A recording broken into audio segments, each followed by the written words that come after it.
The Samsung Galaxy A8s comes with a large 6.39-inch Full HD display with 19:5:9 aspect ratio.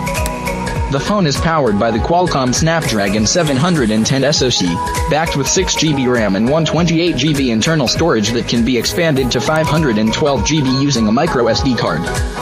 It also comes in an 8GB RAM version.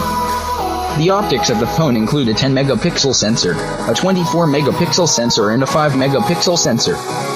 Towards the front is a 24-megapixel selfie camera.